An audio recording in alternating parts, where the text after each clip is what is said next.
आ रही है। जी हां, चीन के राष्ट्रपति जिनपिंग को ब्रेन स्ट्रोक हो गया है, ऐसी खबरें हैं। चीन के सोशल मीडिया के हवाले से यह खबर मिल रही है। सीसीपी प्लानरी बैठक के दौरान स्ट्रोक आने की खबर सामने आई है कि जिनपिंग को स्ट्रोक है, ब्रेन स्ट्रोक है। चीन का भविष्य तय करने के लिए ये बैठक हो रही थी और इसी से ही सोशल मीडिया से बड़ा दावा निकलकर सामने आया है। क्या कुछ और डिटेल्स मिल रही हैं? सीसीपी जो बैठक होती है, प्लानरी बैठक होती है, इससे क्या डिटेल्स निकल कर आ रही है? मनीष झा और ज्यादा जानकारी के साथ हमारे साथ जुड़ गए हैं। मनीष, क्या डिटेल मिल रही है? क्या वाकई शी जिनपिंग को ब्रेन स्ट्रोक हो गया है? देखिए निधि, ये बेहद चौंकाने वाली खबर सामने आई है और इसका रीजन ये है कि चीन के सोशल मीडिया में इसे लेकर बेहद चर्चा हो रही है।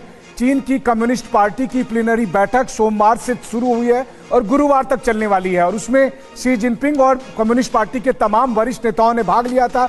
बल्कि कम्युनिस्ट पार्टी की तरफ से जो आधिकारिक रिलीज जारी किया गया है उसमें उन्होंने कहा कि शी जिनपिंग ने जो पॉलिटिकल किस तरह से आगे बढ़ेंगे इसको लेकर अपनी एक रिपोर्ट भी पेश की है। लेकिन खबर यह है जो कि पार्टी के अंदर के ही लोगों ने सोशल मीडिया में कुछ लोगों को दी है, उसके मुताबिक बैठक के दौरान शी जिनपिंग को ब्रेन स्ट्रोक आया और उनकी तबीयत बेहद खराब है। हालांकि देखिए, शी जिनपिंग शातिर हैं, शी जिनपिंग काफी कुटिल किस्म के हैं, लेकिन फिर भी हम लोग उम्मीद करते हैं कि वो स्वस्थ होंगे।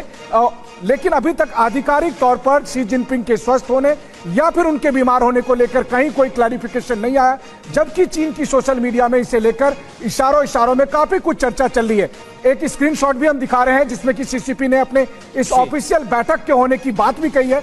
वहीं दूसरी तरफ जो चीन के सोशल मीडिया में खबरें हैं उसमें यहां तक कहा जा रहा है कि चाचा को ब्रेन स्ट्रोक हुआ है, उम्मीद नहीं है कि वो बचेंगे ऐसी स्थिति, और वैसी स्थिति में उनके साथ के जो लोग हैं वो अंदर से बेहद खुश हैं। इस तरह की तमाम तरह की